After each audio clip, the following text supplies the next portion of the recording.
E a pauta hoje é Sindicalismo do Futuro. E para falar sobre esse assunto, convidamos Reginaldo Aguiar. Ele é economista e supervisor do Departamento Intersindical de Estatística e Estudos Socioeconômicos no Ceará, o DIEESE. No último Congresso Estadual dos Fazendários, ocorrido em novembro de 2023, o Sintaf debateu sobre o futuro do sindicalismo, considerando o avanço da inteligência artificial e as novas formas de organização das categorias.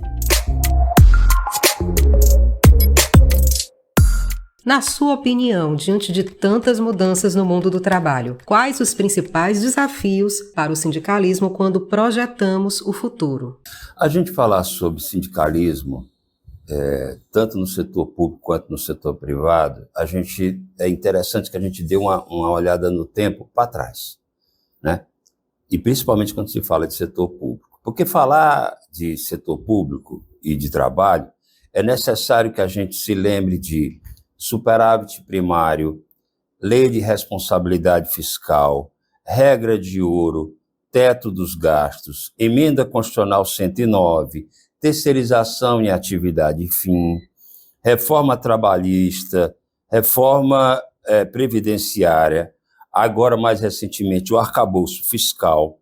Se você observar todas essas medidas, e aí assim, é bom a gente fazer um cuidado para dizer que ninguém está defendendo a anarquia em contas públicas, mas o sentido político dessas medidas é exatamente que você diminua a força dos sindicatos, você diminua o número de servidores, você aumente o número de servidores terceirizados, que você precarize as relações de trabalho, tá?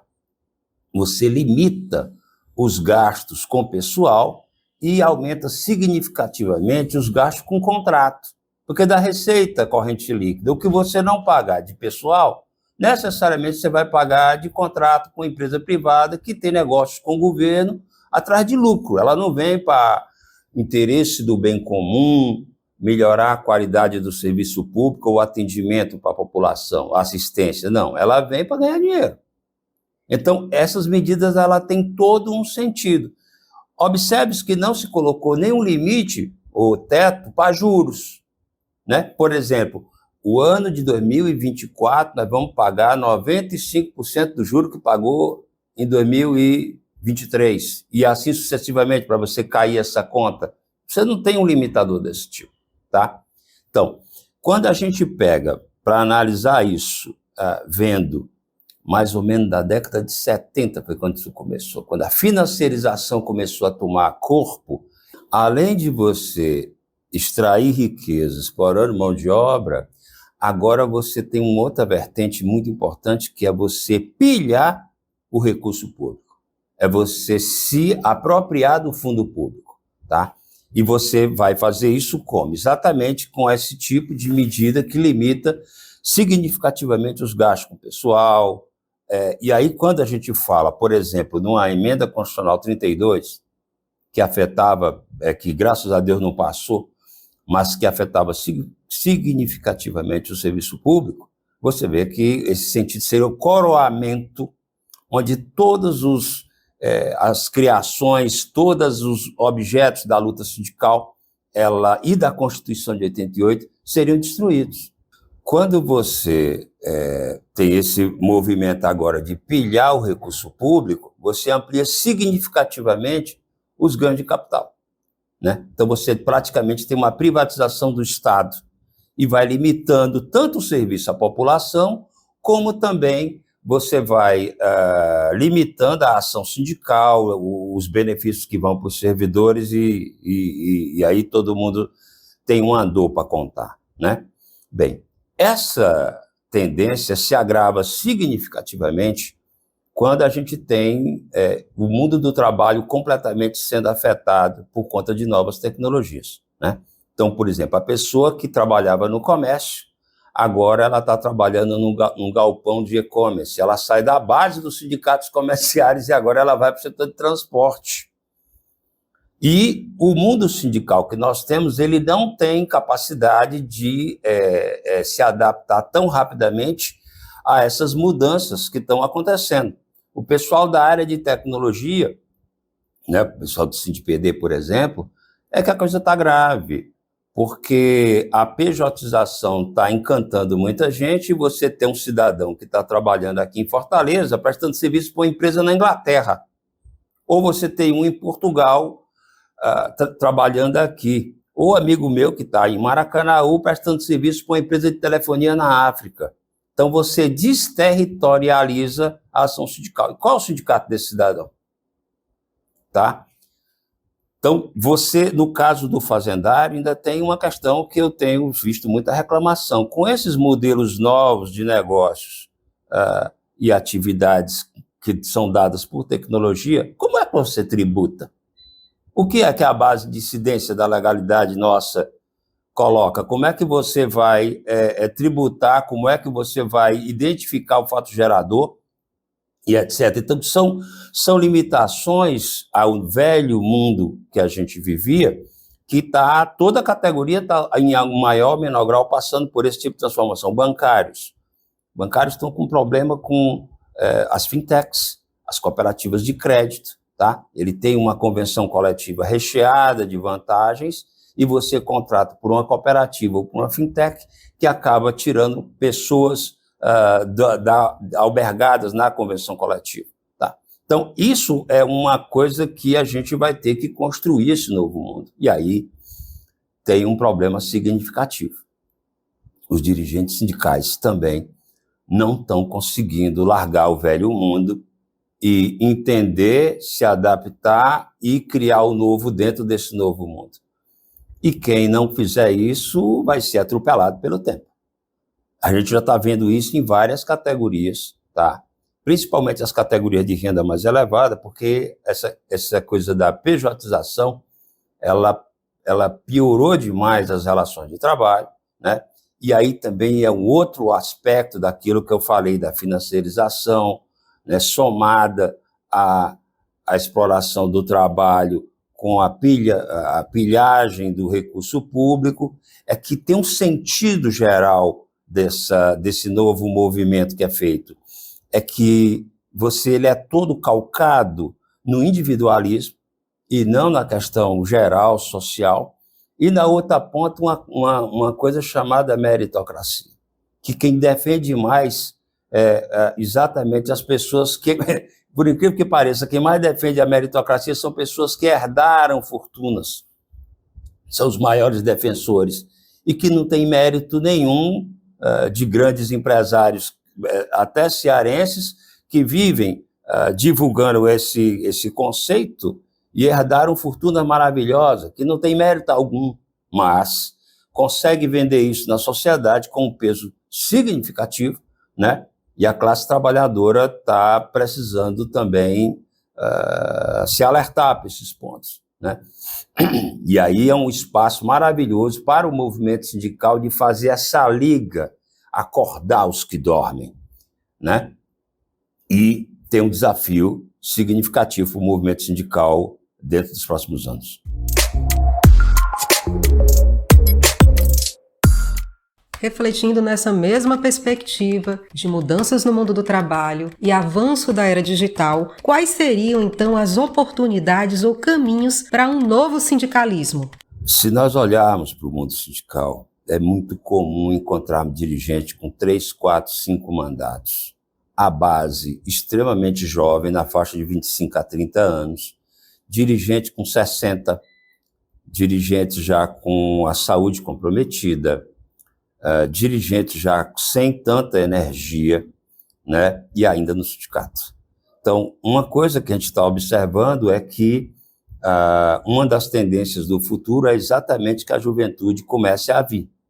E está um desafio porque muitas vezes eles não querem vir, eles não foram criados com essa cultura coletiva, com essa cultura do sindicato. Mas aí já tem um primeiro entrave, que é uma forçação de barra para que a juventude venha para o sindicato. O segundo ponto que eu acho importante é que a forma com que a gente, por exemplo, conversa com os novos, ela não vê o mundo pela ótica do novo, né? Então, com o passar do tempo, a gente tem visto que essa comunicação também está tendendo a melhorar, né? Os eventos que a gente faz, estão se modificando, os locais onde a gente faz esses eventos, né, está fugindo ao tradicional. A outra coisa que eu também vejo com relação a essas oportunidades é porque muita coisa naquele velho modelo nosso também não estava bom. Muito problema de representação. Nós temos uma legislação sindical que ela está com dificuldade de se adaptar a essas novas tecnologias, tá? Então, são coisas que eu vejo assim, mais de imediato, que dão um desafio para o mundo sindical. Tem um ponto que eu estou esquecendo aqui, formação. Há quanto tempo não se faz? Então, hoje está todo mundo procurando se inteirar, ver como é que faz, pensar esse futuro. E num cenário engraçado, é que o nível de escolaridade do movimento sindical está crescendo. Então, vários colegas nossos, até com a idade até já avançada, tiveram a iniciativa de, por exemplo, fazer um curso superior. Vários se formaram, vários nas mais diferentes áreas, tá? Então, culturalmente, eles cresceram, mas politicamente está faltando, né? Tem um espaço significativo para a gente ocupar ainda, tanto com relação à visão nova do Estado, quanto da sociedade, de como se comunica com essa sociedade, de como se incorpora esses novos conceitos para melhorar essa ação sindical, né? Que ela cada dia mais está sendo virtual. Quer dizer, como é que você faz greve com um trabalhador trabalhando em casa, em home office? Tá? Então, existem outras categorias que, por exemplo, estão, ao invés de fazer aquelas reuniões que a gente conhece, estão utilizando essas reuniões virtuais e fazendo sindicalismo, e conversando com comunidades. Alguns países, por exemplo, estão utilizando você faz um grupo, você tem um problema de assédio moral numa entidade qualquer, numa empresa. Você vai, conversa com a empresa, faz um grupo e bota as pessoas para discutir. Aquilo, no mínimo, o assediador para.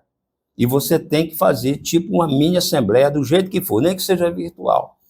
Isso tem feito com que trabalhadores, até quando sai da empresa, vai para outra, não quer sair daquele grupo, porque sabe que tem um espaço onde ele pode estar recorrendo, caso tenha algum direito tomado. Então, tem surgido algumas alternativas, tanto no Brasil quanto fora, mas a gente ainda está muito preso, como eu tenho utilizado muito na formação que a gente faz, ao mito da caverna.